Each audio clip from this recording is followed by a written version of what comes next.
જે દક્ષિણ ગુજરાતનું કૃષિ અને વેપારનું હૃદય ગણાય છે. ત્યાં પૌવા ઉદ્યોગ પર યુદ્ધના વાદળો છવાયા છે. વાર્ષિક અંદાજે 1000 કરોડનું ટર્નઓવર ધરાવતો આ ઉદ્યોગ અત્યારે આંતરરાષ્ટ્રીય કટોકટીનો સામનો કરી રહ્યો છે. ઇઝરાયલ-ઈરાન યુદ્ધને કારણે પરિવહન અને નિકાસના માર્ગો પ્રભાવિત થતા દુબઈ, મસ્કત અને સાઉદી અરેબિયા જેવા દેશોમાં થતી પૌવાની નિકાસમાં 10 થી 15% ગાબડું પડ્યું છે. નવસારીમાં અંદાજે 50 જેટલી મિલો આવેલી છે, જ્યાં વર્ષે 1,50,000 ટન પૌવાનું ઉત્પાદન થાય છે.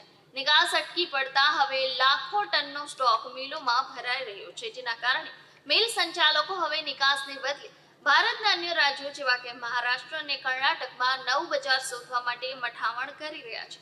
આ ઉદ્યોગ માત્ર વેપારીઓ પૂરતો મર્યાદિત નથી, પણ સ્થાનિક ખેડૂતો સાથે પણ સીધો જોડાયેલો છે.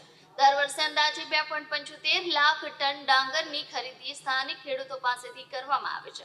નિકાસ ઘટતા નાણાકીય તરલતા ઓછી થઈ છે, જેની અસર સમગ્ર અર્થતંત્ર પર પડી રહી છે. નવસારી ડિસ્ટ્રિક્ટ ચેમ્બર ઓફ કોમર્સના પ્રમુખે પણ આ સ્થિતિ અંગે સરકાર સામે ચિંતા વ્યક્ત કરી છે. આમ હજારો લોકોની રોજીરોટી પૂરી પાડતો નવસારીનો પૌવા ઉદ્યોગ હાલ રાહ જોવાની નીતિ અપનાવી રહ્યું છે. જો યુદ્ધ જલ્દી શાંત નહીં થાય તો આગામી દિવસોમાં આર્થિક મુશ્કેલીઓ વધી શકે તેમ છે. યુદ્ધને કારણે પૌવા ઉદ્યોગ પર કેવી અસર? આ યુદ્ધને કારણે પૌવા મિલ પર લગભગ 10 થી 15% જેવી એની અસર થઈ છે.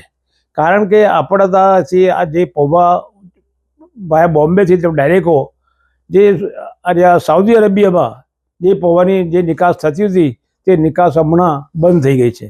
અને હવે હમણાં જે કંઈ પૌવાનું ઉત્પાદન થાય છે તે આપણા સ્થાનિક લેવલોમાં ગુજરાત, મહારાષ્ટ્રમાં જ એનું સેલ થઈ શકે છે.